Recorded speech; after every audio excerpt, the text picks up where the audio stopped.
My name is Emily. For 16 years, I was the kind of wife who believed in forever. I gave everything to my marriage, my time, my heart, my youth. I stood beside Aaron through every high and low. I helped him build his business from the ground up, raised our children, and poured myself into a life that I thought we were building together. I believed love was enough, that trust was sacred, that vows meant something. But promises, I've learned, can break quietly, without sound, without warning, like a crack that appears in the foundation long before the house begins to collapse. We met in college. He was studying architecture. Kai was studying literature. Aaron had this easy charm about him. Everyone noticed him, tall, confident, magnetic. I knew the kind of attention he got. But when he chose me, it felt like I was the one who mattered most. He made me feel seen in a way no one else had. We fell in love fast. It wasn't just passion. It was comfort, safety, laughter in the small hours of the night. We got married after graduation, had our daughter Mia 2 years later, then our son Ethan. Life moved quickly, and I moved with it. I became the anchor, the one who kept birthdays remembered, backpacks zipped, doctor appointments booked, bills paid, tears wiped, and dreams encouraged.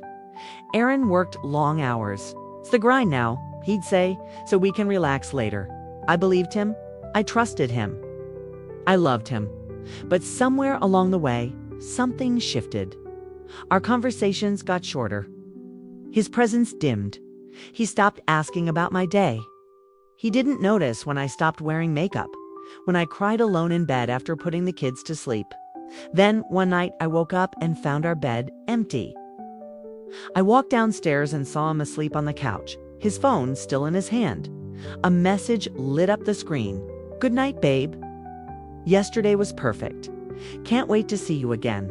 I froze. My breath caught in my throat.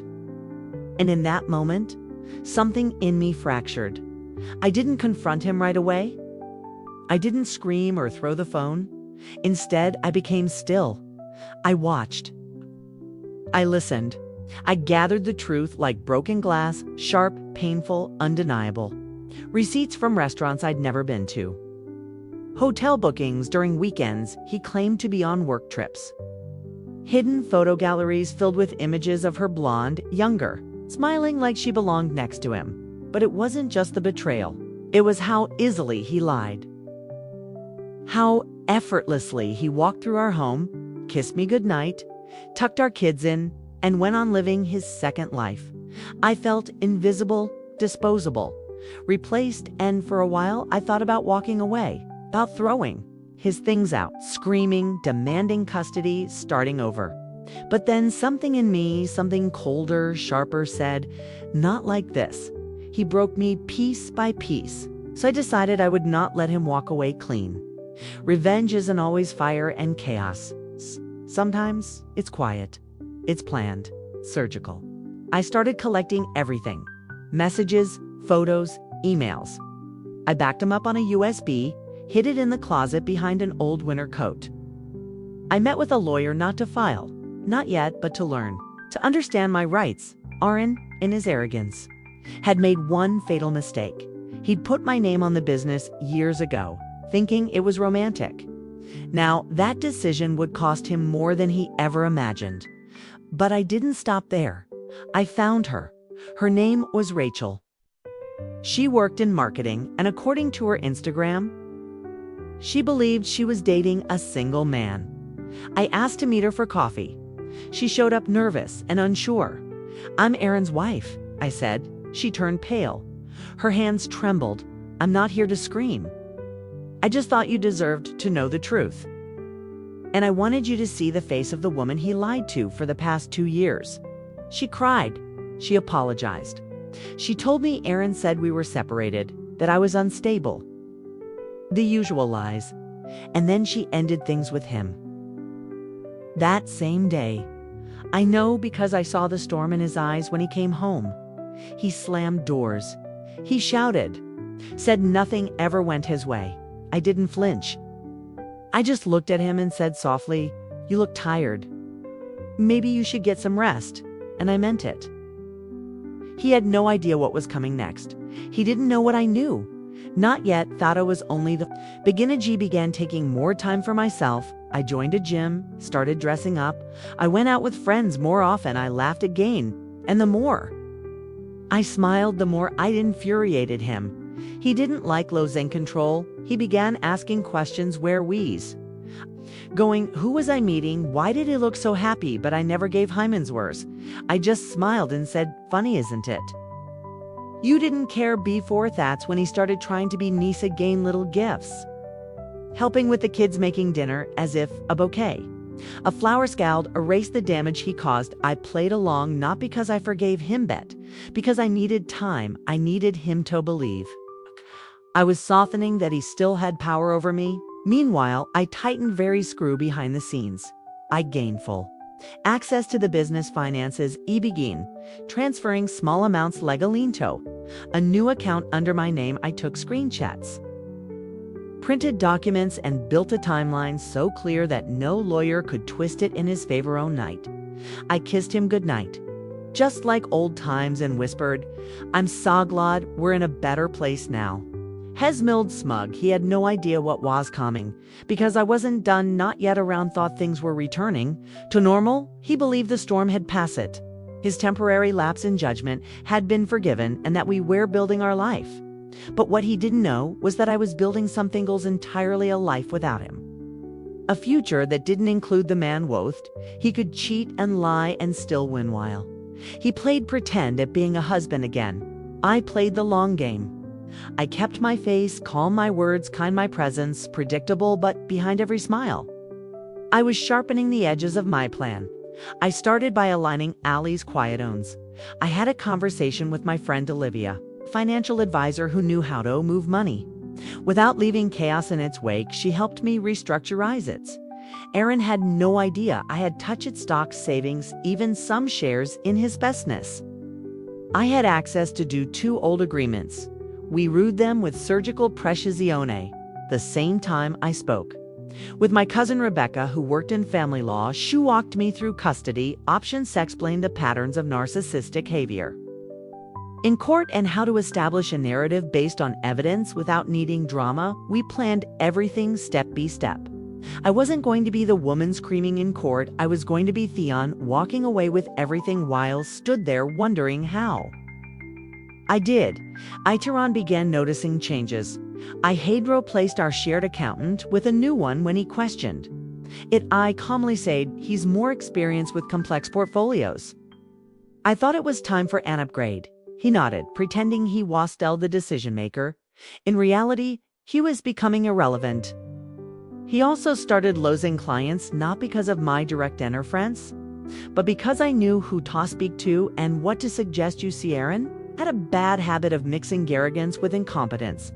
When he felt too comfortable, I simply pointed a few people toward better options. Mention Nita's lack of follow-through planted Dano seeds of doubt, and slowly his golden image began to tarnish our children. Mia and Ethan were shielded from it all. I made sure of that they were my priority. Always I told them Daddy was busy at work, that Mommy was just a little tired these days. I kept their routines stable, their world intact, but I also started writing them letters they wouldn't read until they were adults, so they'd one day understand truth without being poisoned by their youth. Then came the opportunity I didn't expect. Rachel, the woman he had cheated with, called me Agani. Just thought you should know. She said nervously, he's been trying to reach out on me again. Said things with you, air falling apart. I laughed. Not out of joy, but because it was so predictable. Thank you for telling me, I said, buttoned. Worry, everything is right on schedule. She hesitated before saying, can I ask you something? Why are you still with him? I paused because I wanted him to feel safe before I burn his world down. She was silent after that. Aaron, meanwhile, was drowning in his own delusions. He started talking about buying a second home, something in the mountains, a place to reset. He said, just you and me like old times. I smiled and agreed, all while knowing that by the time the papers were signed, only thing he'd be signing was his own financial demosiathan. 2 weeks later, I made my move. It began with a conversation at dinner. I think we should take some time apart. I said, casually cutting my vegetables, like I wasn't ending a chapter of our life. He looked up startled. What are you talking about, Aegis? Think it might be good for us? Little space. He narrowed his eyes because of what happened. We've moved past that. You said you forgave me, I did, he said, locking eyes with him. But forgiveness doesn't mean I want to stahus. Voizoso what you are. Just going to give up now? No, I said you gave up when you chose Sumianals. I'm cleaning up the mess, Heslummed. His fork down, you're not taking them kids. I kept my voice steady, actually. And you won't fight me on it, B, because you know exactly what the court will say when they see what. I've got Onu, his face palled. What do you mean, E stood and placed the USB? Drive on Theatable. That's your life in digital formatevery. Lie, every hotel bill, every message and copies of it are in 3 places. If you want a quiet divorce, we can do that, but if you want to fight me, I'll macasia your clients, your friends, your investors. Everyone sees exactly who you or I stared at me like I was someone hadn't recognized because I wasn't. I was Don being his reflection. I had become a Mion. The next few days were chaos for him. I filed for divorce, filed for full custody, filed the paperwork to reassign his business interest in the company. Widbeth technically coned. He tried to top-lay victim. He tried to charm me. He even cried, but I didn't. Blink, you know what's strange? There wasn't a moment where I felt satisfaction, not the kind people expect. There was no dancing on the chest. Just peace, quiet, unfamiliar peace. He moved into a rental apartment and stayed in the house with the kids. Hestel sees him every other weekend, though his time is limited. The court agreed that the environment I create was more stable. They even commended Thiwe. I handled things with grace and maturity. He hated hearing that his busness took a hit. Clients started distancing themselves. Rumors spread not from me, but from people who noticed Thekrox in his armor, and when he finally realized how much he had lost, he treated in last time to win me back. He came over one night after dropping off Thekets. I know I messed up. He said, but we were great once, don't you remember? Thoughty nodded. I do, and I also remember Bingjan visibly could change. No. I said softly, you could pretend, but I don't want pretense anymore.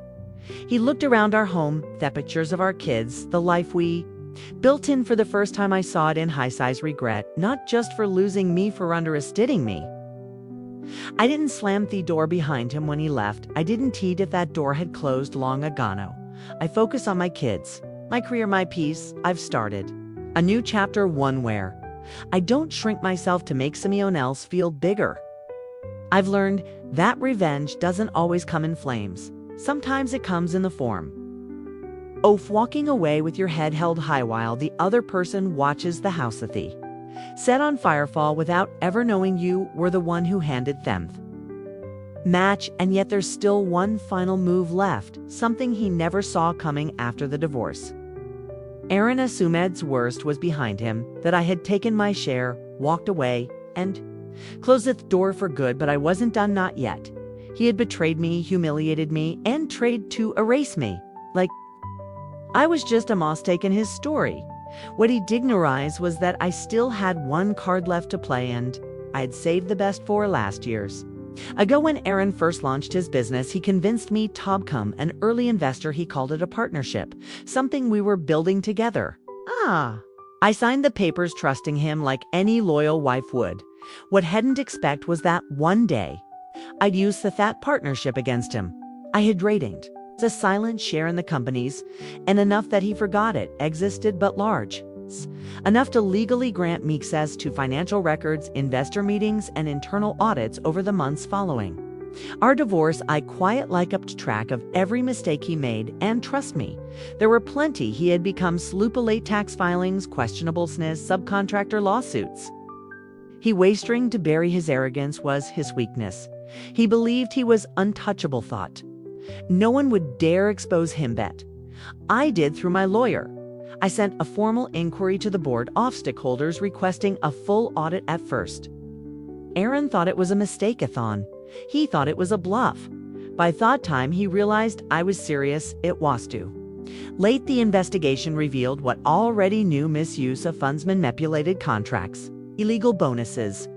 Topopal, who weren't even employees, Thefalout was Swift his largest investor pulled out within a week. 2 board members resigned and then came.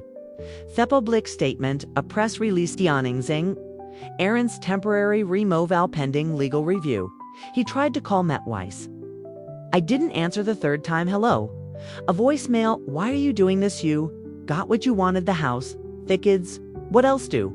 You want to listen twice, then deleted it because what? E wanted wasn't about money or even revenge. It was about reminding him that woman he thought was weak. Had been watching, learning, waiting, it was a but never, letting him forget that action shave.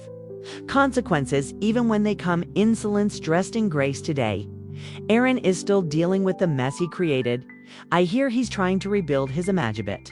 Shine is gone, his clients don't trust him, his partners don't backbehind me his reputation.